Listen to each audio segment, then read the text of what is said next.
Hi, and welcome to Season 2 of the Team Deakins Podcast, a collection of informal conversations between Roger and James Deakins and a guest. We never know where the conversation will take us, so listen in and see where it goes. This episode is sponsored by Aperture and its new Storm XT52, the industry's most powerful LED point source light. Brighter than a 6K HMI and powered by Aperture's revolutionary Blair light engine, the Storm XT52 is both a tunable white light and also the brightest ever adjustable color LED. Storm XT52, unrivaled output, only from Aperture. This episode is sponsored by Profoto.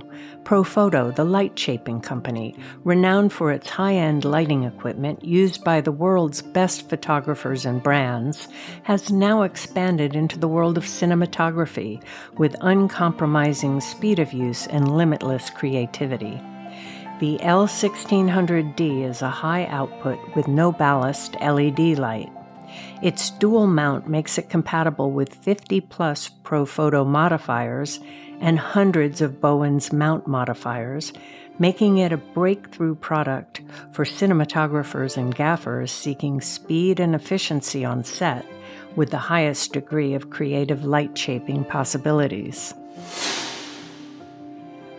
Today's episode is another Turning the Tables episode, where we get asked the questions. By popular request, David Mullen is our interrogator. His credits as a cinematographer are many and include The Marvelous Mrs. Maisel, United States of Tara, and Akeelah and the Bee. The topic today concerns True Grit, the movie. David, thank you for doing this. Don't be too mean to us. To say True Grit, the movie, the last version. Thank you for asking me to do this. I enjoyed rewatching the movie this week. It's quite a lovely little film. So it's in fact I watched it twice. So it's a nice film. I liked it. Yeah.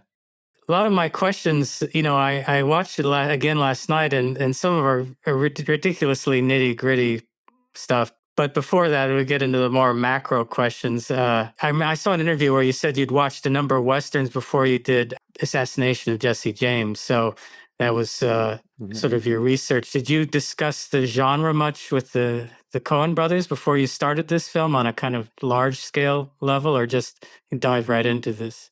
Yeah, just dive right into it, really. Joel and Ethan never really talked about other movies. I can't remember one instance of them talking about another movie when we were about to do work together, except for they mentioned Shadow of Doubt when we were doing The Man Who Wasn't There, because they mentioned Shadow of Doubt because it was set in kind of a mid-California, and it had that sort of brooding atmosphere, and that's what they were after. But they said otherwise it's got nothing to do with it.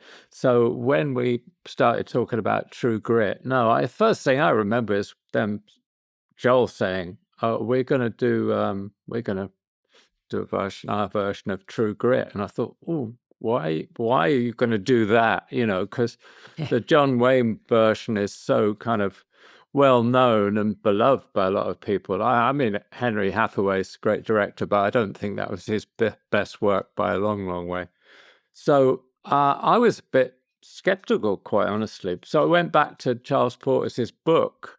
And then before I read Joel and Ethan's script, and then I realized that they were going for a much more hard-edged kind of romantic, yes, and a fairy tale in many ways, but also a much more sort of realistic, sort of gritty take on it, as was the book. So, but again, most of the conversations only really happened once we'd start scouting. They'd never really talked much about the scripts. I mean, we might sit and be doing storyboards and stuff, but they wouldn't, I can't remember them really referencing other movies and stuff. Whereas with Andrew Dominik and Assassination of Jesse James, it was probably the opposite. I mean, he talked a lot about different movies, and we looked at a lot of visual references for that film, but True Grit, no. I also read that you had sort of decided that the 2:40 aspect ratio was just kind of a given. You didn't really talk a whole lot about that. Is that true? It just early on you just said we're shooting this in 2:40, and they said yeah, or what point did Yeah, the aspect ratio come up? I don't know. I think at any point really, it's like you just said. I think it was like, oh, it was just matter of fact. That's what it would be because by then we'd done No Country for Old Men, right? And it was basically that kind of format again. Yeah, it's the westerns. You know Yeah, what I mean? It's the western. right. It's the landscapes. It's that world. So I mean, in Yeah, that sense, yeah, yeah, got to be widescreen. yeah. I mean, as a genre, I find it fascinating because it goes back to the earliest days of cinema. So when people say, "I want this to look like a western," I say, "Well, there are silent, 4:3 black and white westerns. There are very garish Technicolor westerns. There are desaturated. Right. They're very diffused westerns. In the '70s, I recall A Return of a Man Called Horse is shot by Owen Roisman. It's all through double fog filters, a little like McCabe and Mrs. Miller, Right. right? So it's a beautiful western, but it's very diffuse compared to what like the Right. Clint Eastwood westerns at the time, like Right. which are very harsh and sharp. So Right. a western's been done every way I possible. never asked Owen. I never asked Owen about that choice. That is the Yeah, strangest choice in my mind. But I yeah, never. I don't remember ever talking to Owen about that. It was an odd choice, but it did give it a look, a definite look. yeah. This I don't know if the reason was it's kind of a faded, like McCabe and Mrs. Miller. It feels like a faded Yeah. memory or something like that. It goes against the kind of harsh reality of the action, Right. but that Right. was sort of a '70s also stylistic thing going on at the time. So That's true. Yeah, the '70s. Everyone was putting nets and diffusion on the front of the yeah. lens, weren't they? It was like, really? Well, I watched Return of the Man Called Horse because Jeffrey Unsworth in the interview had said is one of his favorite films he had seen recently, and I thought, well, if Jeffrey Unsworth likes Oh. this, I must watch it. But it Ah. looks like a Jeffrey Unsworth movie. It has that fog filtered look. So Yeah. Yeah. so it's the genre has gone through many permutations. Even large format cinerama, CinemaScope, VistaVision, everything. So going back in the history that when you shot this film, it's kind of interesting. I like to look at the timeline of when movies were shot because I'm curious as to going back in time what the choices were in terms of technology and things. You shot this in the spring of 2010. So you'd been doing DIs for Hmm. about a decade with Oh Brother in 2000. So I noticed this is a couple technical things. Kodak had just come out with Vision 3 stocks. They had come out with Vision 3 Yeah. 500T like a year and a half earlier, but that spring they came out with the 200T and you shot the exteriors on that stock. Kodak also obsoleted their 100T at the same time. So I saw a picture of you on the set of Company Men, which was the film you made before True Grit, and I saw 100T, Vision 2, 100T a stock list on the camera, which no longer was an option when Right. you did True Grit. Did you? It wasn't an option, but I did manage to get enough stock to shoot with that. So you did shoot some 100T?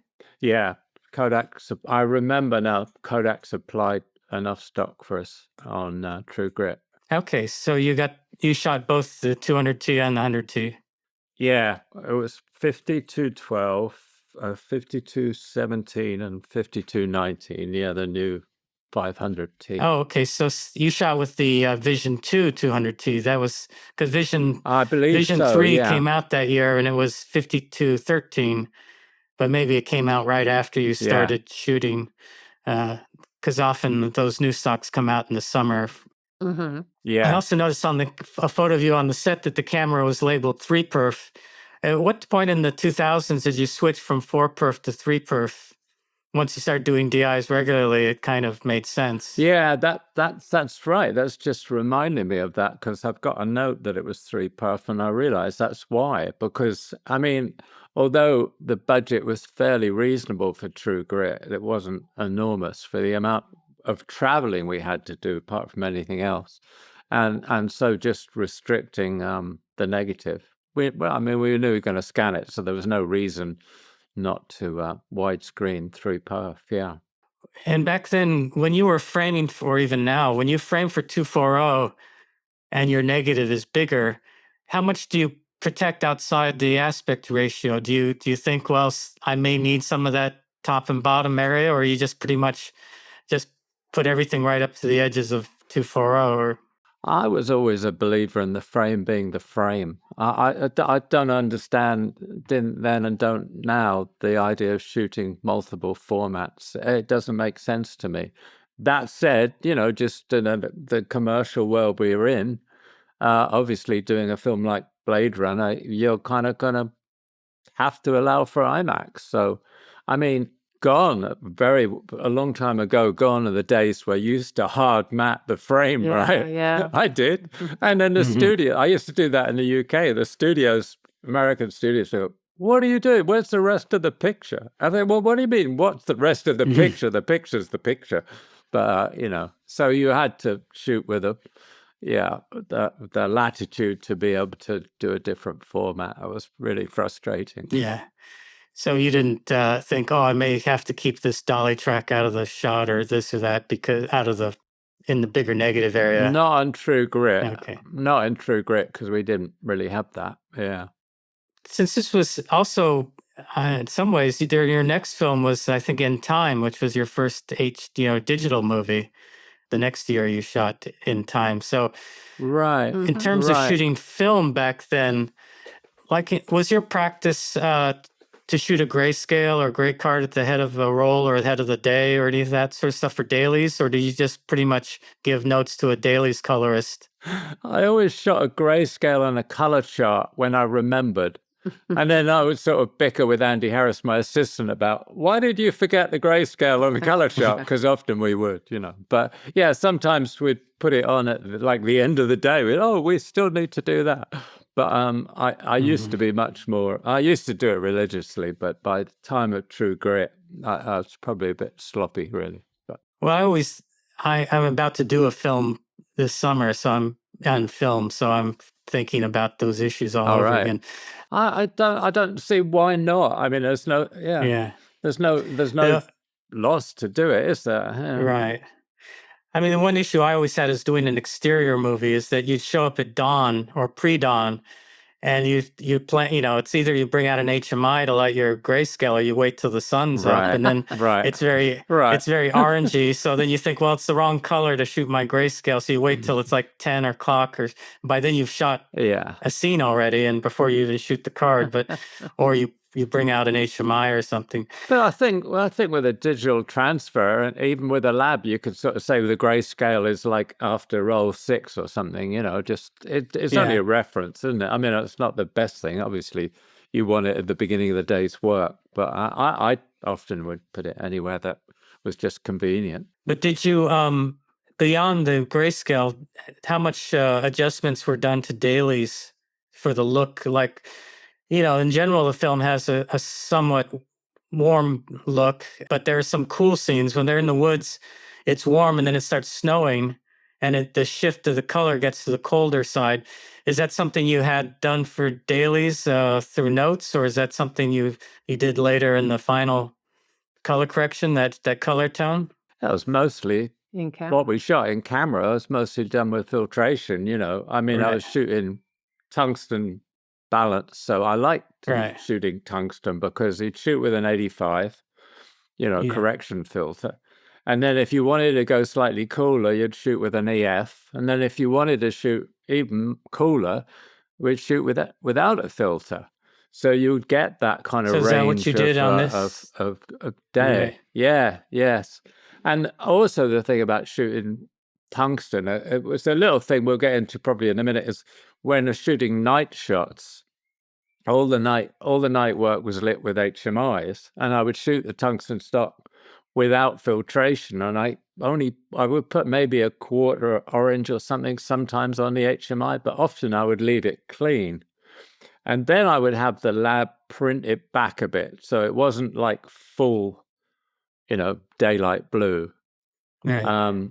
And then I would control it in the DI. But what I wanted to do, knowing that I was going into the digital in a DI finish, I wanted to have the separation between the warmth of the oil lamps and the sort of practical sources, the tungsten sources, and the cold of the nightlight.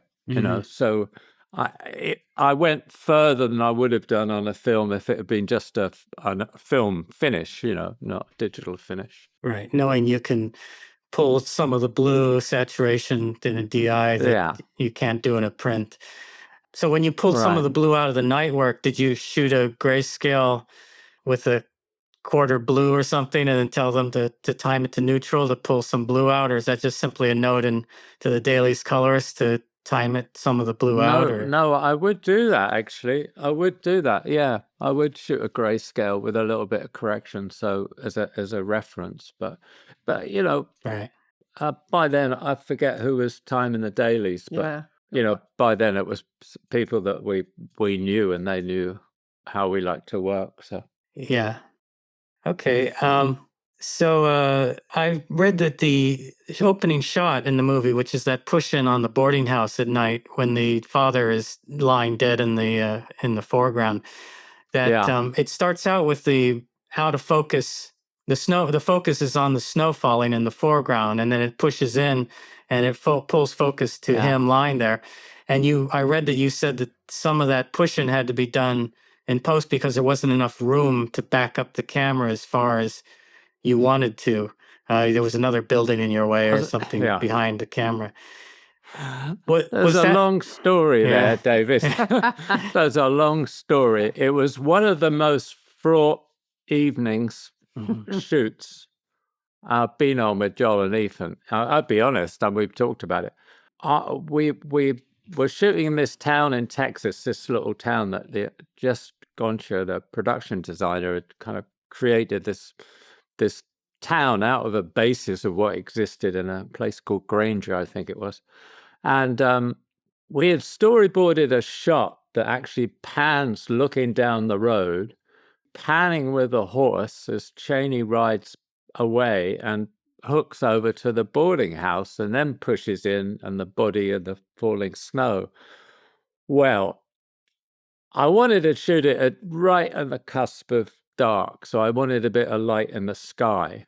And I'd lit the town, sort of, but the wind started blowing. I needed atmosphere to give distance to separate the horse from the black of the background and all these things. And it was really frustrating.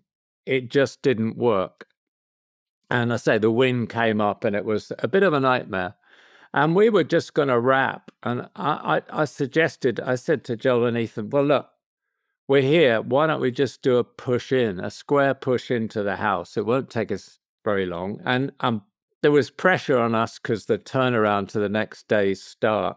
And they were going, well, maybe should we do it? Well, if it won't take any long, let's do it. And then we can think about it and reshoot it.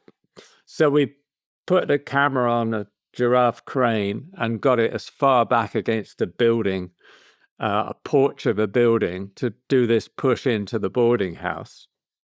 And sure enough, when they got the footage back, and they decided, oh, well, we can extend that and we can make this little dot. And I mean, to me, it's one of the best openings I've ever seen in a movie.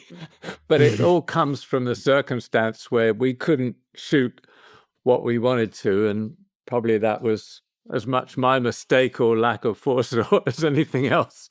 So it ended up where it does. So it starts out of focus on the snow falling. That's a post effect. You shot it in focus, the whole push in, and they did the rack focus from the foreground CGI snow, because it's just a bunch of dots sort of out of focus. Remember. Yeah, and then it rolls focus into the wide shot. But I think it's CG snow because it's a little different than the snow hitting him, which is kind of more traditional snow. I think it is. The Yeah. next cut is of that sort of twilight silhouette shot of Cheney riding away in silhouette. It's just a blue hazy background and he's a silhouette, but there's the dark silhouette of snow falling. And I wasn't sure if that was also done in camera or a post created the effect of silhouette snowflakes coming down over the shot. Because it's interesting because it's black, it's dark snow and not light snow. It's kind of an interesting effect. Right. I think it might have been a combination. I think we had snow and then they put more in. I mean, we had snow in the opening shot, the push in, but there's more added. There's no question. And there's more added so that it blends with where it's totally CG. Right. And the thing is, I mean, that the camera appears to start, like 300 feet away from the boarding house. I mean, with a little dot coming into focus. So that it's there's a long section of CG there, but I mean, basically they didn't change the lighting. Right. I'm going in order of watching the movie, and my first few questions were kind of effects oriented because the next shot was the shot of her on the train with the town reflected over the window. I think I saw a behind the scenes photo of you shooting her through the window of the train, but I couldn't tell if it was a static train or a moving train, and the reflection was added in post, and was the background behind her through the window also done in post, or was it a moving train, but you still put the reflections in the foreground in post? Do you remember that shot? I kind of remember it being a moving train, but not the glass in the foreground, because we wanted the camera to be square to her in, sitting in the train looking at the town. So, you couldn't do that. So, yeah, we shot a plate and it was just it was basically simple optical. Well, I mean, digitally done. Yeah. I mean, the town in reflection is what we shot, yeah. Right. So when we get to the funeral parlor, which is the next scene where she sees the body, I read that you built a few sets. Was that one of them? You built, which sets did you actually build for this film? That I don't believe that was one of them, because I remember it being quite difficult to control the windows in the back of that shot because I wanted it quite dark and I wanted the main source of light by the coffin where they're standing being an oil lamp. So that was, I believe, a building in Granger where we shot the exteriors. But the grocers and where we find Rooster at the beginning, those were sets. And we did some of the firelight. One of the firelight scenes we did, a night scene, we did it on stage because we needed to build in a certain amount of weather cover.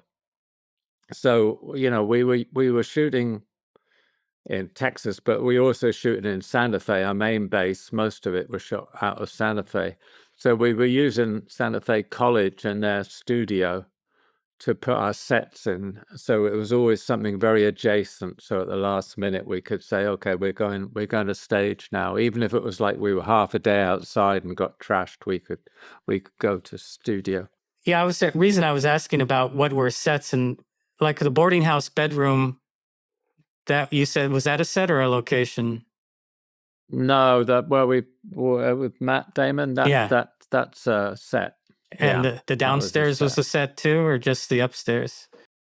Downstairs was location. Yeah. So we were mixing and matching a lot. Right. Yeah. The reason I'm asking is there's some mix of warm and cold lighting. And if it's a location, I can imagine HMIs in the background and tungsten in the foreground to create some color temperature difference. But when you were on the sets, like in the grocery store of Rooster Cogburn, they're lit through a very warm skylight in that back room, and but the store in the background is cooler in color temperature. When you're on set, did you just do all tungsten package and just use gels, like blue gels to cool off the background and warm for the foreground, and then on location would use a mix of HMIs? And I would usually do that, and then on location, I mean, if it's day interior on location, which is what was this the hardware store, not the hardware store, where where Maddie is negotiating for the pony, and that was a location that Jess had kind of basically built the room on part of a location. So I was lighting that with all HMIs bounced. Generally a day scene on location I would light with HMIs, but a day scene on set I would usually light with tungsten sources and either cool it down or leave it and warm up the practical sources. Yeah, with the funeral parlor, the warm light on Maddie's face from the lantern, is that something you said that was a location where the background was dark and cool, and then the foreground was warm with the lantern that the undertaker is holding. So on her side, she's kind of got a cool backlight and background, and then she's got this orange light on her face from the lantern. When you cut to her and the lantern is not in the shot, what are you using just to put that warm light on her face? Just a dimmed little tungsten source? I kind of think in that case, the lantern itself was practical. So there was a flame, but there was also a little bulb behind the flame. Mm-hmm. So she was actually lit as much by the bulb as with the flame. I mean, when we, as well as I do, when you're shooting film, it's not like you can shoot with a flame on an oil lamp. Mm-hmm. You haven't got like 25,000 ASA digital camera, and you haven't got all that latitude in the digital in a film negative as you have got in a digital negative. So yeah, I mean, I would usually, if I needed to see a flame, I'd have a flame and I'd put a bulb behind it, a little, I think it was like an FEP, a little quartz 150 or sometimes 300 or something. And if I didn't need to see the flame, which is quite a lot of what I did on the assassination of Jesse James, I would use one or two bulbs. And sometimes I would line two bulbs up with a lens, and the bulb facing the camera would be dimmed down. There would be a bit of black wrap between the two bulbs, and the bulb facing away towards the subject, like in this case, Matty, would be at a higher intensity. So that way I'd get the oil lamp in a nice register, but I'd also be light in the background without flaring the lens. And anybody that knows me knows I don't like flares. Because you're dealing with a child actor, some of the dialogue scenes, like in the street where I forgot who she's talking to, or she's asking which sheriff, which marshal to hire. Right. Did you ever have to do cross coverage with two cameras just because of the child thing, or you always did single camera, even with her? I don't remember. I don't think so, because she was amazing. Oh no, she was amazing. Unbelievable. I don't remember doing any two camera work on True Grit. Yeah. It might have been just for the hanging, the crowd scene where the hanging's taking place. I think then we did run two cameras with Paul Elliott was working with us at that point. But no, I mean, they very rarely, in my experience working with Joel and Ethan, they very rarely ran two cameras or run two And I cameras. guess you had the option of a photo double, right? When her hours were up on set, you had a fairly good stand-in for over her shoulder shots and things. Yeah, we did. I mean, the hardest. The daylight scenes weren't so much a problem because we could sort of schedule the shots and everything, but the most difficult work was all the night work, where she's on top of the hill with Rooster looking down at the Greaser Bob's cabin and the bad guys, and then that was difficult because we had to split scenes. We had to start one part of the scene in the first half of the night, and then we had to move to another scene entirely on the second half of the night. It's always a trick with child actors and the time. Yeah. That negotiation room scene, I saw the behind the scenes video where the art director is talking about building that on the extension of a row of buildings, and I thought how, it's probably intentional, but how lucky you were that you have, instead of being one of the row offices, which only is like a railroad car, right? We only have windows at one end. You've got an end building, so you've got windows on two sides. So you've got backlight behind her, and you've got side light on him and her from the the alley, I guess you would say. Yeah. The light in the background behind her seems completely natural. Like there's some bit of real sun, it looks like it in the first scene, and then soft backlight. Did you mostly just light the foreground through the side windows and let the background be the natural daylight coming through the back windows? You didn't try to, or did you have to like tint or top off the real light and do it artificially? I remember controlling how far the sun came into the space, because obviously it would change during the day, but most of the lighting was a big side bounce source. And the reason the reason the set is where it is was because we talked about it in beforehand. It was like, yeah, I did not want to shoot a scene like that in a, you know, like a shotgun house or something, you know. In New York, So yeah, it was deliberately put where it was. Yeah, in New you know. York they call them railroad apartments. Yeah, right. I mean, it's good and bad about that, because then you find you're having to control the actual sunlight, like we're talking about, because it would come in the side windows as well as the one around the front facing the street. So that's partly why I kind of do something like that with a big bounce source, because I put maybe 20 by 20s, you know, white Grifflon or whatever it was, ultra bounce up at this point. And that would not only act as the bounce source, but it would cut the actual sunlight off the set, you know. So all the light coming in was what I was creating on the reflectors. I noticed that she goes back in the next day for another brief scene, and you added a little hot slash of light across his desk that wasn't in the first scene. And I don't know if you shot those two scenes on the same day and you just did that to create some feeling of the next day, and it's a morning scene. The previous scene was an afternoon scene. Do you recall your thinking on that? There was just like a bright slash of sunlight across his desk that sort of bounces a little up on him. Her side looks pretty much the same as before with the soft window light, but it caught my eye that you changed the lighting a little bit when the temptation would be to just keep the lighting the same for both scenes. Was it just so you wanted to create some feeling of, the next day? Yeah, it's a new day. Next day, it was the morning, and we didn't have really much to tell you that, to emphasize that. Yeah, no, I mean, I think, I would kind of naturally think, well, keep the same source because it worked. But I mean, something like that didn't take any time. You basically had the bounce source. And I believe I just split the two bounces apart a little bit to allow hard light to come in from behind them as a sort of narrow shaft. So the bounce sources were kind of controlling the hard light in a way. Then all I had to do was put a little topper on it. Yeah. So, But I mean, you're the same. I kind of love playing with light, don't you? So, it's a different scene, different time of day. You want to do something with it. I know in previous interviews, because now we're getting to like a lot of day exterior work other than the courtroom scene.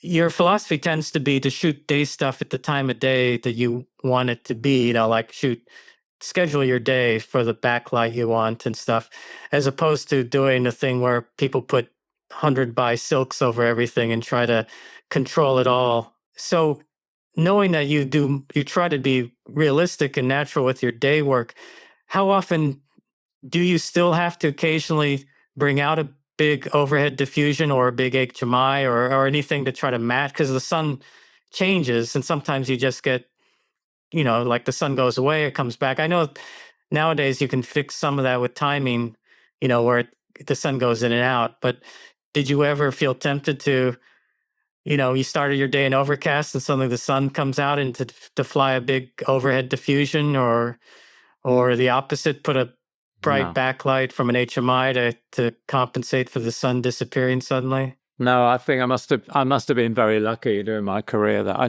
never really did that. I might have done it once or twice on a close up. You get to the end of the day and you've got to cut the sun or put a fake sun in or something to match what you've been doing. But no, I think again, when you're working with Joel and Ethan and you kind of basically know the shots.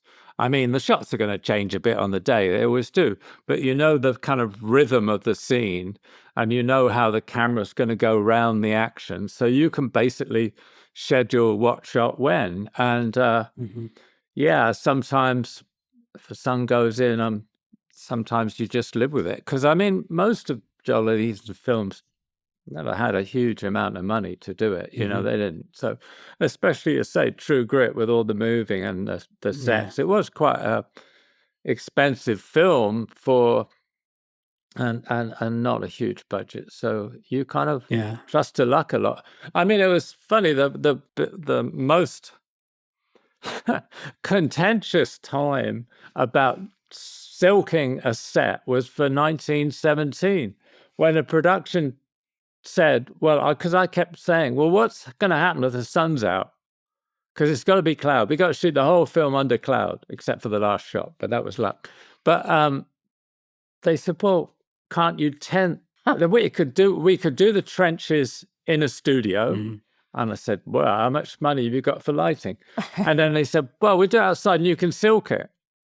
And I said, well, how are you going to silk, like 1,000-foot trench and then not see it? That means immediately you're going to have to CG the whole thing, because by nature, one end of the trench is going to be in shot to the other. I mean, anyway, so it's always find it interesting that things who seem obvious to you, the cinematographer, are not obvious even to some of the most experienced line producers. You know what I mean?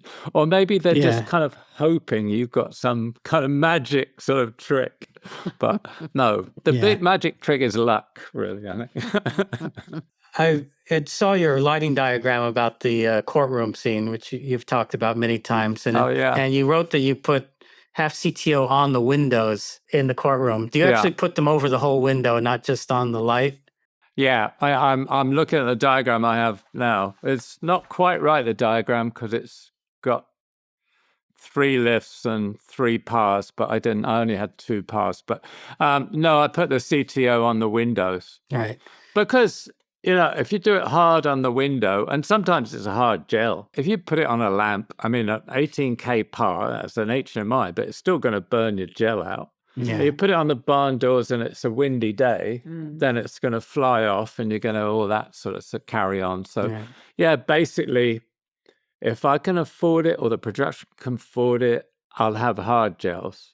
And the nice thing about hard gels is then maybe you have 2 different NDs with it as well, so you can control the window a bit. But in this case, I believe it was soft gel and it was on the glass, or on a frame and then put on, The other advantage in that scene I could see is that you had some tungsten oil lamps in the courtroom.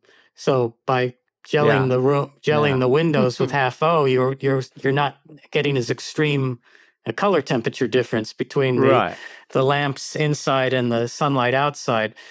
Unlike the funeral parlor, where you have quite a big color temperature difference between the oil lamp and the window light. Which is partly for an effect. Yes. Yeah, you kind of funeral is you want that kind of feel, but the courthouse, it wanted to be this intense sun blasting through the window, and then when Nancy Haig, the set dresser, and we tested a whole lot of blinds, roller blinds. I suggested roller blinds so I could control exactly how far the window they would come, and then we tested all kinds of material to get that particular color and translucence, And you might have you put a note about bobbinet or ND on the shades to control how much they cut the HMI light. I put that note quite often. I always carry bobbinet, but I don't remember using it on this set. I mean, sometimes I would, Yeah, I've sometimes done things like that. Like if I have curtain shears on each side of a window and they're just too hot, I'll just put a strip of ND gel right behind them so that the light, the HMI light that's hitting the shears is not as intense. Not as necessary nowadays with the Alexa camera can handle that, but you still have to watch out for shears and things like that getting too hot. Yeah, I mean, I remember on True Grit, again, I shot a lot of tests with the shears in the boarding house where, Matt's characters hold up.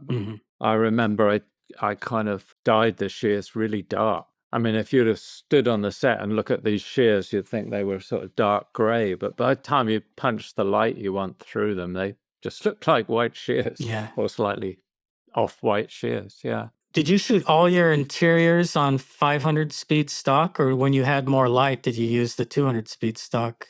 I would imagine the courthouse, which was a real courthouse in Blanco in Texas. It was a location, which was difficult actually because it was second floor and it was a sort of period building, so you couldn't do much with it. I kind of remember shooting that on 200 actually. I might be wrong, but I think I would have shot that on 200 because I was using, 18K pars. I was getting a lot of light out of those because they were really almost full spot, and almost like a hard lens.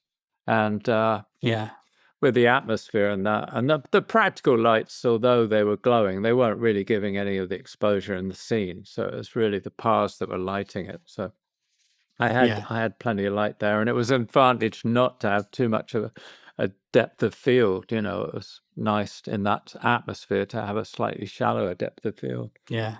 Well, even the Chinese grocery store, that back room, you had that very bright skylight lighting the scene where she first goes in there. I thought you could probably shot that on 200 speed film too, because it's such a strong source.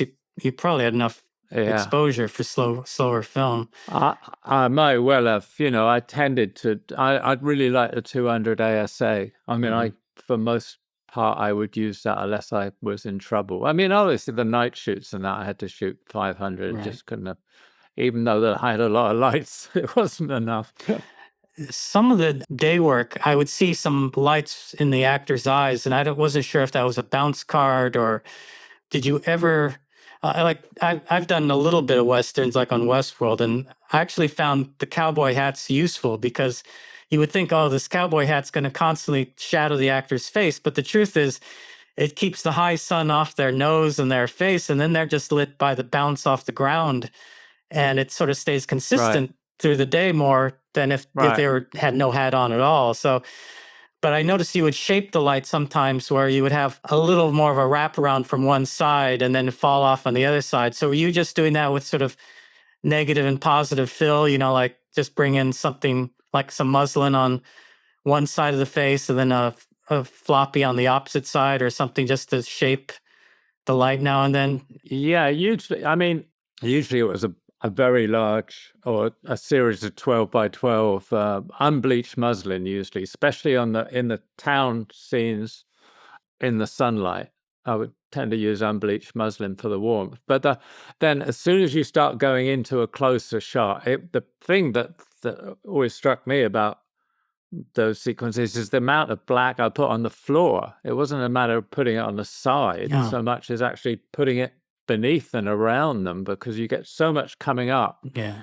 And as you say, there's something nice about a Western hat, because you look at a film like Pale Rider or something and you don't see the eyes, you just see the shadow crossing somebody's face, and it's gorgeous. I mean, I kind of like playing those shadows, but sometimes you want to see a little bit in the eyes, don't you? But I'd say usually the problem I had there on True Grit was actually cutting down the light because it was bouncing from everywhere, just as if you've been in Africa or somewhere, it was just bouncing everywhere. One of my favorite hat shots in a movie is in My Darling Clementine. It's when the Earp brothers come back at night and find their brother dead in the campfire. Rather than show the faces of the three brothers, John Ford does a high angle shot of the dead body and three hats in the foreground looking down on it with the rain. The rain is pouring off the hats. So rather than get the emotional acting, he plays the emotion through these large men just in rain and their sadness. The sadness is in the composition rather than the performance. But then the very next cut is a close-up of Henry Fonda kicking open a door and looking very angry, where he demands the job of sheriff in the town. He says, I'll take that job. So Ford kind of saves his close-up for the next scene and doesn't use it in the scene where you'd think he'd use the close-up. Yeah. Anyway. Right. Yeah, people should watch these things. There's a lot to learn. Yeah. Restraint.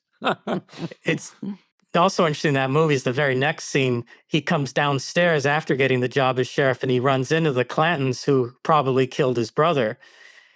And so it's a group scene in the lobby. And Ford plays the whole sequence in silent close-ups at first before the dialogue starts. And then when the dialogue starts, he goes Right. to wide shots and medium shots. So Right. so it's interesting. The coverage is all at the front end of the scene, and it's no dialogue. It's all the stares at each other, the accusations. And then Yeah. when they start talking, it sort of You got pulls back and plays loose, which is, I thought, also brilliant. Yeah, you got to think Sergio Leone was very aware of all that style of filmmaking, because he did it a lot, didn't he? The train station, the good, the bad, the ugly, all these big close-ups, and then when anything happens, he comes out and lets you see it. Yeah, yeah. It's a little thing, like when Maddie crosses the river in the horse, when the camera is pulling back a little with her in the water. How do you? I know it's a stunt and all that, but just to track even a few feet across a river with her as she's on this horse, are you on shore with a crane doing a little pullback? Or are you somehow floating a camera alongside her, or? We were in a rubber dinghy, and Mitch Lillian, the grip, was controlling it. I mean, yeah, we had, I think there was one shot there where she's riding the horse into the river that we had it on a crane, so we went in a bit. I can't frankly remember exactly, but for the river's quite wide. It wasn't even a river; it was part of a lake in Texas. So we had the camera. I was just shooting it handheld in a dinghy, frankly. Yeah, I was wondering how you floated that with her. That was really tricky because it was a mock-up horse. She wasn't on a real horse. Oh, really? And it was being towed. Yeah, it's been towed. And it was quite a good dummy, but I mean, we would laugh at it. Yeah. But I mean, it was the only real way we could do it with her. She couldn't ride a little pony, and the pony couldn't do it in that water. So it was, I believe it was on a cable, and so it was quite controlled. Well, I bought it. I didn't think about the horse being fake. It's animated a little with CG, but I mean, most of it was in camera. Yeah, no, it was very convincing, I thought. It's odd. Occasionally, twice in the film, I saw the very subtlest of zooms. And I suspect they're just a little post-editorial thing where when the boys they get to that shed where the two children are torturing this mule, when they first arrive, and he kicks the boy off the shed. That shot looking past the mule at them arriving, there's the tiniest little bit of a float in that feels like a little zoom. And I know you wouldn't put a zoom lens on just to do something like that, but I know editors sometimes do a very subtle. If they can do a 5% zoom in digitally, sometimes the editors will sneak that in. It's very subtle. And but I mean, Joel and Ethan are their own editors, so I don't think they were doing it. You sure it wasn't a little push? I kind of remember we did a lot of It could have been a long lens push, and you couldn't tell. The same thing happens again when they meet the Native American in the woods, and he takes the body away, and it dissolves, I think, to the snow. Right. As he's riding away, it just seems to be slightly zooming with him as he's riding away. But again, it's all like a few millimeters, and it could be, it could be an optical illusion, or you did a slight push in on a longer lens, so it feels like a zoom because it's not a wide angle lens or something. It's a very subtle. It's a very subtle move. I would think it's part of a crane move. We shot a lot of those scenes on an arm or on the aero crane just to have the option to do a little push some places. So it might have been just a minuscule. I mean, I remember on True Grit that we never did like a Barton Fink. We didn't do camera moves that draw attention to themselves. They're always very subtle little drifts. So it was probably that. Yeah. I probably would have noticed it. Do you even carry a zoom lens? No, on True Grit, we didn't carry a zoom lens. No, I didn't think so. I can't think. I mean, sometimes if there's a single shot that Joel and Ethan say, well, I think we'll need a zoom for this shot, then we'll bring one in for the day we're going to do that shot. But I don't remember one on. Do you? No. We didn't carry one. Again, we just didn't have the budget. Yeah, if you watch the film, you see something twice. It's just a very subtle floating move or something. Yeah. in general, when you're shooting outside, you start to lose the light and you're supposed to be in daytime. What is your, like if you've been shooting 100T or 200T, is your first thing to start pulling the filter or to switch to a faster film, do you think, when you're gonna No, it's usually come back the next day, really. I mean, no, I can't think of a case with Joel and Ethan, True Grit or any other film, where we've lost the light and haven't been able to shoot it. Other than a night shot where the light's been coming up at the end of a night shoot and you're getting in trouble that way. Do you ever have to do the opposite? There's like shoot something at night and light it for day. There's a overhead shot of Maddie a couple times on the ground, I think, where Billy Pep, whatever, he's putting his foot on her neck. And I was thinking, well, if you run out of light, I suppose, those are sort of shots they say, well, we could do it at night, just put a big bounce over her or something like that. But you never forced to do that kind of thing where you had to pick up a day shot at night and put it against a rock or anything like that. Well, there was one case we were filming in the wood with Barry Pepper, and I think it was with Maddie, yeah, where a snowstorm came in and it wasn't meant to be snowing for this particular scene. And so we started putting up overheads to cut the snow off. Okay. And the overheads were cutting too much light. So then I was starting to bounce something on underneath of the silk, which was I using to stop the snow falling on the shot. And then it would get like a complete, bit of chaos. And then we would be worried because the snow got so heavy, we wouldn't be able to drive out of the location and get to where we needed to be for the next day. I mean, there was quite a bit of that. But no, usually what I was going to say is because they storyboard everything, then I usually sit with it, like in this case, Betsy Magruder, the AD, and we go through the shots and we allocate a time of day to do the shot. And, how much time during, so you get half an hour or whatever for a shot. And then where you are any time during the day, if you're behind or ahead, and usually we were ahead, frankly. I think that shot of Maddie on the ground, it explained what you just said about the snow coming and having to tent the snow off, or explains why in my brain I thought maybe this was somehow picked up at night for day, because it does feel like something lit with a big soft bounce or something like that. It's the way it's reflected in our eyes, because that's often the problem is that the eyes see everything you're doing outside, right? When you look close enough, you start saying, oh, I can see a 12 by in there, or I can see an HMI in there, or something like that. Right, especially digital playback. Now you can zoom into the eye and you can see exactly how it was lit.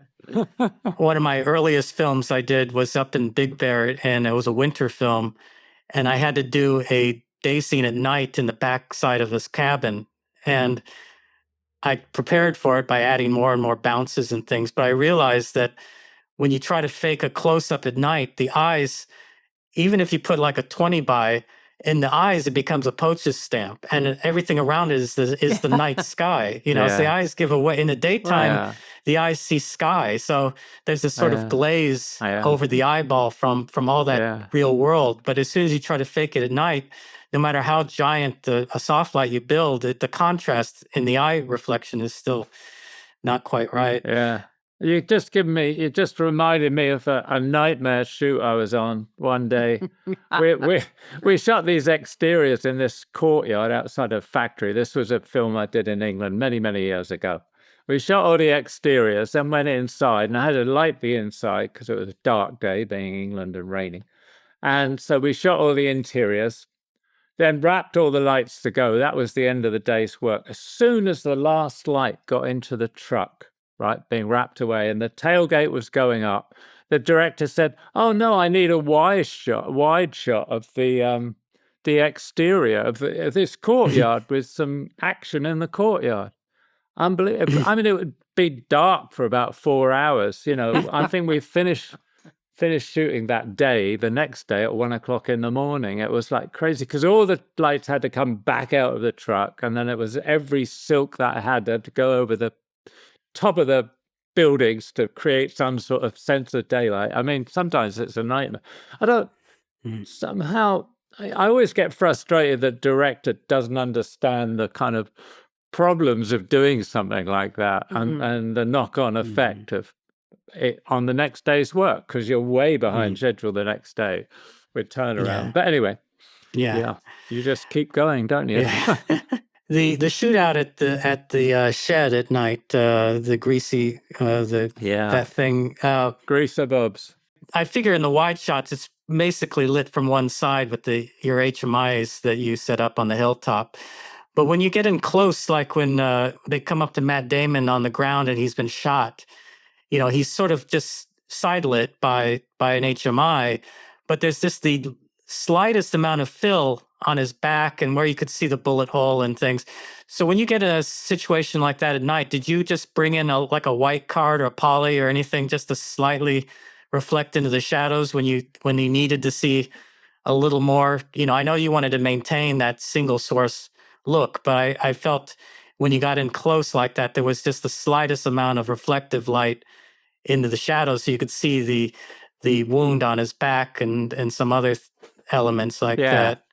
Well, I mean, I usually try and do it with a small white bounce, or if it's the white's not enough, I'll use a stipple, silver stipple, to get a bit more punch. But I mean, basically all those sequences were lit single source, but the single source was a total of, I think, 65 18Ks and 12Ks. I mean, there was a lot of lights, but it did end up looking hopefully like a single source. Yeah, no. But that was very difficult location, yes. But I was thinking in the wide shots that since you've ringed the hills with sets of HMIs, that the temptation would be to turn on a few on the opposite side to fill a little bit. But you kept everything in the wides from one direction. The shadows were fairly black. Yeah. But then when you get into the close-ups, I noticed you maintain that look, but you sometimes added a very slight bounce or something just when you needed to see a little further into the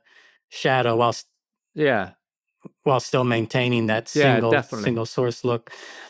The mine shaft scene at the end of the film, was that a set?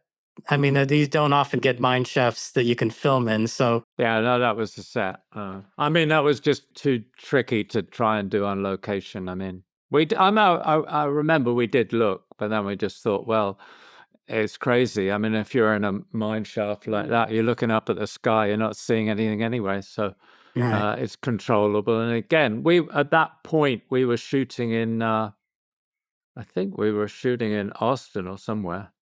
Yeah, we were in Austin at one point. Yeah.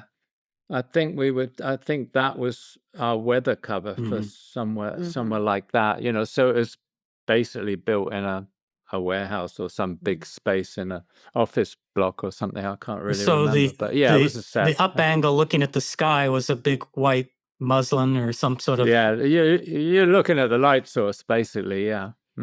Yeah, I do that a lot. Was it a big white bounce, or did you shine something through diffusion for that? No, big bounce, yeah. I just usually put an ultra bounce. That would be an ultra bounce and just lit from the sides. Again, lit with HMIs so as on the exterior, really. There was a second campfire scene that was in the rain. Was that rain done on location with rain towers and things? Yeah, that was the one in the forest, right? There was two. The one you did on stage in the dead woods. Yeah. And then the second one was in the forest and in the pine trees. And there was a rain during part of it. But you brought it. That wasn't rain. That just happened to happen that on the night they brought in. No, that was rain towers, the whole bit. That was a very, very difficult scene actually to do in that forest. And, I knew I had to do firelight and a moonlight. And it wasn't like, the main night stuff at Greaser Bob's where I had the option of creating big soft source with multiple single units. I didn't really have the space, and in a forest like that, and I didn't have the time to move it around very much. So it was very difficult seeing it. I thought it's one of the least successful scenes in my mind I've ever shot, but especially in True Grit, which I think for the most part sort of sits together really well. But that scene, I look at it, I don't. It looks very nice. I do understand what you're talking about, though, because I've seen movies sometimes where they manage to avoid moonlight for a campfire scene. I mean, you've done that, and I remember watching. I think The Bear, which was shot by Philippe Rousselot, and there's a campfire Ruslo, scene there that was just. It felt like just one fire was just lighting the whole woods, and it was fading off naturally, Right. but there was no other light source, which was very nice. But it's hard when people have dialogue scene where they walk away from the campfire and then they talk with the campfire Right. 20 feet in the background. By horse. Right. And it's like, well, right. I there's just no thought, way that the campfire is creating any kind of light on them at that distance. Right. So then what's lighting them? And then now you're bringing in moonlight. And so you're establishing there has to be moonlight mixed with campfire light. Plus, the other issue is just how big the campfire is. I've done on Westworld, I tried to do a campfire scene just lit with fire, and the director wanted a tiny campfire. He kept shrinking and shrinking it down to the point where I was like, well, there's no way a fire that's this big is going to be lighting 30 feet of landscape. It doesn't make any sense. So then I had to bring in moonlight and other things because just logically, that's a frustration. I did first off think about lighting the whole sequence with the firelight, but then we were on location. It's in a forest, and you wanted to see the forest. And as you say, the main action moved away from the fire, and it's in the rain. And I mean, there's no way you could have done it with the fire as a source. And if you had it done, it would have meant kind of really lighting each shot separately. You couldn't have just lit the space with a light big enough. It wasn't like the cathedral in 1917 where you use a big light source and shoot by it. You couldn't have done that. You would have had to light it shot by shot, which just would not have worked in our schedule. So that's a compromise, but you do have to make compromises, damn it. It's only something other cinematographers think about. It's like, probably, anyone who's had to deal with that, where you have one light source and then all the actors walk away from it and their backs to it, and you think like, reality they'd be completely silhouette, but you have to see. And I remember doing a horror film where, on location, the director complained there's too much light everywhere. It was all a moonlit house and a moonlit street, and I was using big HMIs. And I said, well, I'm barely getting an F2 on my lens, but to their eyes, it seemed like a lot of light because no one in reality goes outside and has a scene lit with 18Ks.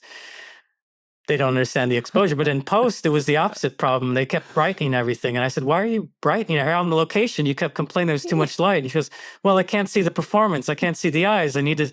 And I was like, so the priorities completely switched, and I try to remember that, sometimes ultimately when they get into editing, what they care about is seeing the acting. And so you do have to try to get a light in the eyes, even though it's not always motivated, realistically. It's just the audience wants to see the emotion in the character's face, so you try to get something. Yeah. Well, let's say it's the whole balance between seeing a performance, creating the mood, then the schedule and the budget and everything else, isn't it? And sometimes, I mean, like on True Grit, the night scenes at Greaser Bob's, I mean, I was using, I think it was like 30 or 40 HMIs, 18s and 12Ks. And that's a huge amount of light. But actually, I was only shooting at 222. I mean, the actual what ended up there. But by doing the whole rig that I did, which was quite complicated and took a couple of weeks to actually put up, we could actually move from one scene to another at a flick of a switch virtually. And we could basically keep the schedule, which was, quite something on, tricky night stuff with action and horses and gunfighting and, so it's all a balance, isn't it? Right. No, that's what you have to do sometimes. Well, that was all my questions based on watching the film. We've talked an hour. That's great. But, watching it again, I think what struck me as being different about this as a Western was the language. It's the dialogue is Coen Brothers love to write this kind of, I don't know, you call it a regional dialect thing, where you just, the way people talk in this film is so almost like religious, it's like something out of the Bible. And between the dialogue and the performances he got out of the actors, it's just, I think Yeah, there are no contractions. Yeah. They don't say I'm, they say I am, or no she's, she is. But they do it so naturally. Yeah. They work so hard on it. Yeah. It's great. Yeah. Quite wonderful. I think they did a lot of work to get to that. That way of speech. Yeah. It's also it's funny you haven't asked about the most difficult scene that gives me nightmares or gave me nightmares on that film, which was the riding across the landscape. Yes. How do you film a black horse at night? Yes. When you don't have, huge Musco lights or whatever, and you want to track with a horse, a girl riding a horse at speed. Yeah. You want to track for she was wearing black too. Yeah, she's wearing black, and he's basically, and then you want to track 200 or 300 feet. I mean, the inverse square law really does come into effect. And, it's becomes really scary. How many lights did you end up using for that field? Not many, you see, because I'd used all the lights for the greaser bulbs. I'd kind of done a big rig on that. So for when we were doing Blackie, well, I mean, I couldn't do another big rig. And so also when you've got a horse riding at night and the horse is black, and the background's black because you haven't got enough light to light the whole distance. I said to them, why don't we just do on a treadmill? All you're going to get is the horse's head going up and down. And we did do some of the actors on a treadmill, but the actual shots of the horse riding, I said, well, why don't we do it in the cottonwoods? So we actually built a track in the cottonwoods so that you could see something moving by the horse. And then we shot some out in the open plains as well. And they put in some starlight in the background. And then to do the final, but it was really hard because I say, if you're tracking with a horse for a long distance, and we did a lot of tests because, again, the horse had to be okay with whatever we were tracking with. So we had an electric tracking vehicle and a little jib arm and a Libra stabilized head, right? But when you're tracking, you get up to the speed of the horse, right? And you get the shot. And then how long have you got before you run into the light? Because you can't put the light to the side. You can't put it behind the camera. You can't put it in front of the camera. So the horse has got to be running towards the light, right? I mean, let's face it. Now, the light has to be high enough that somehow you can shade the nearest version towards the light and punch it further into the distance. But, anyway, you can draw a diagram of this and you have days, nights of not sleeping, which is what I had. And, but anyway, we did eventually get it. And then to have the shot of Blackie dying, I said to the guys, I said, please don't stand it on a brow of a hill against the night sky. So what am I going to do, So we found a place where the horse could collapse against the grass, right? So I could skid some light across the grass and you get a silhouette against something anyway. That was funny. It's funny now, but at the time it was not very funny. Oh boy, wow. Were the HMIs on a hill? Did you find a hill to put them on, or did you have to put them all on lifts to get them high enough? Yeah, the one in the forest, going through the cottonwoods, I did have an 80-foot crane, and I put a row of, I think it was probably 5 HMIs on a truss on a crane up. So, because we were tracking with it, I don't know how far, but, like a few hundred feet. I mean, quite a long run. So you had to find a way of evening up the whole length of the run, I mean, you could do a bit of a stop pull, but this was film. It wasn't digital where you're seeing what you're doing and everything. And then when it was running across the plain, I mean, I didn't do a rig, so I had another lift that could drive in, and we set it up, and we basically the tracking vehicle was just tracking on the actual grass. We didn't prep it in that. But the sense HMIs were on another lift. They weren't on a hill. You didn't find a convenient hilltop overlooking that plain. No, they were on a lift. There wasn't anywhere I could really do that and keep them out for the whole night. I thought was interesting is that you lit that huge field, but you still put a little dark band in the center for when the horse collapses. Like they're almost silhouette at the moment they're riding some of the you put kind of a band of darkness to create some contrast with the horse against the field, so there wasn't just lit, you as if there's a hill. Even though it was a black horse, I was worried about lighting it in that case because I'm shooting it as a silhouette. Yeah. But also, I mean, I wanted to justify the light being less even over everything because I couldn't light the whole hill. Right. So at places it was falling off. So I thought, well, if I put a shaft of shadow where the horse is, it'll serve two purposes. Yeah, it feels like a hillside creating a shadow in between two open areas. Yeah. But also atmosphere-wise, it creates the little mood, still the shape of the horse and stuff.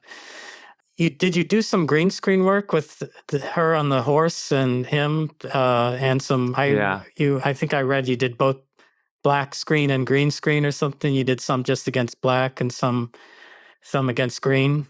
Yeah, I forget what the reasons were, but again, the whole sequence was storyboarded. So we had a meeting and broke it all down into different parts, how we were going to do it, and we had a dummy horse and all the rest for different sections. Yeah. Well, thank you for this. Well, thank you for answering all my questions. Oh, sorry, there's one other question I had. It's pretty minor. Okay. Because when I've done a landscape film, one of the things I kind of like is that when you're out in the great outdoors, you don't have space limitations in terms of using lenses. You can, if you want to shoot a landscape on 100 mil or 18 mil, it's just a matter of what works for the shape of the trees and the size of the hills. And so when you're outside, I know as a Western, you tend to gravitate towards the wider lenses just because of the landscape. But did you pick your lenses based also on your compression of the hillside, the horses, the distant mountains and stuff like that? Were you kind of just working on different focal lengths based on the space itself, or did you have a kind of formula for which lens you would use for which shots outside once they do the horseback riding? I kind of, I'm a bit against using long lenses because you kind of create a shot in a landscape. I mean, it did happen, I suppose, once or twice, but generally I'd stick to the same pattern of lens choice and only go on a longer lens if it was a point of view or for a particular effect. Mm-hmm. So, I mean, most of the landscapes, as far as I remember, are shot on the wider lenses. The shot of Cheney at the beginning you mentioned against the dark sky of him running away is a slightly longer lens, but then that could be a point of view. That's an effect, really. But I do like the choice of the lens is kind of more at the direction of the actors and the characters. You know what I mean? Whether it's say a point of view or we're with one character and not another. I don't. I was talking more about the extreme wide shots of the three of them on horseback going across this endless landscapes. I just from my experiences that sometimes when when you have nothing but a giant field and a giant distant mountains and different focal lengths just make it look, the shapes are different. When I did North Fork in the Great Prairies there in Montana with the Rocky Mountains in the background, I would alternate between the 40 mil anamorphic, which is like a 20 mil, or I'd go to I think it was the 100 mil anamorphic, which is like a 50 mil. And the only reason is that the wide angle would make the prairies look bigger with the big rolling hills, but the 100 mil made the Rocky Mountains look taller because they were in the far background. So I would alternate between those two lenses based on whether I wanted to emphasize the mountain range or the rolling hills. And it was just, interesting because I had all the space in the world. I didn't have to worry about backing into a tree or a wall or anything. So it's kind of fun I think, to think about how the lens affects the space. When you're not, as opposed to an interior where if you can't move a wall, people often say, "Why did you shoot your master on a 21 mil?" It's all because I'm backed into a wall and I'm trying to do a head to toe or something. It's it's kind of. I usually get a chainsaw out and cut the wall down. Yeah, I saw. I think lens choice is really important. Yes, I saw a video of Kurosawa doing one of his last films, and he built all his sets so he could pull the wall, so he could shoot, the master on a 75 and then move in on a 75. He wouldn't. Right. He liked the wide shots on a long lens because he liked the compression out the windows.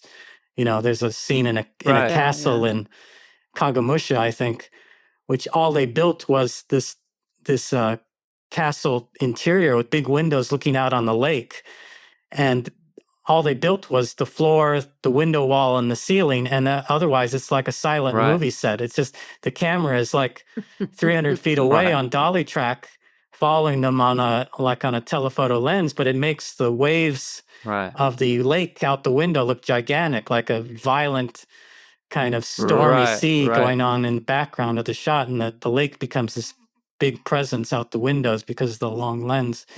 But he had to build the set to accommodate that lens. Yeah, but that's a point with Kurosawa. It's very interesting that his later films, like Ran in particular, seem to be shot on very long lenses. Yeah.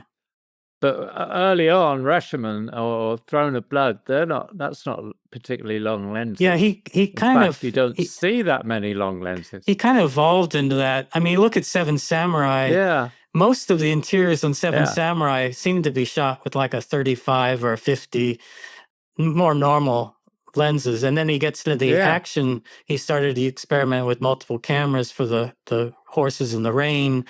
So you start to see longer lenses for the action sequences. And I think he took that approach that he was shooting action in Seven Samurai and started applying it to shooting dialogue in his later films. But in the 50s, he's more in the medium focal length range. Yeah, I think what's interesting about Seven Samurai is that someone said he never repeats a setup. His later films, you sense the multiple camera style of shooting, but in Seven Samurai, every shot, at least the dialogue scenes, every shot is a new angle. He starts part of the scene in here, and he cuts to this angle, and he cuts to this angle, but he never comes back to a setup. He's always constantly moving forward to a new setup, shot by shot. It's a very interesting way of directing. Right. I would say it's unique. It's not unique. It's just seldom seen these days because you're not allowed the time and yeah. Well, it's filmmaking. Yeah. Well, it's fun to talk to you. I enjoyed that. Yeah, pleasure reliving these nighttime nightmares of how to shoot a black horse against the night sky. Yeah. Great.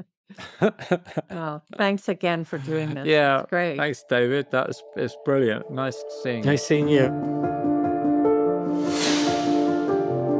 If you'd like to sponsor the Team Deakins podcast, let us know at pod@teamdeakins.com. Thanks for listening. If you want more information and further discussion, check out the forums at www.rogerdeakins.com. Becoming a member is free, and you can ask follow-up questions there. And be sure to subscribe to the podcast for more new questions and topics. Also, check us out on Instagram at team.deakins. See you next time.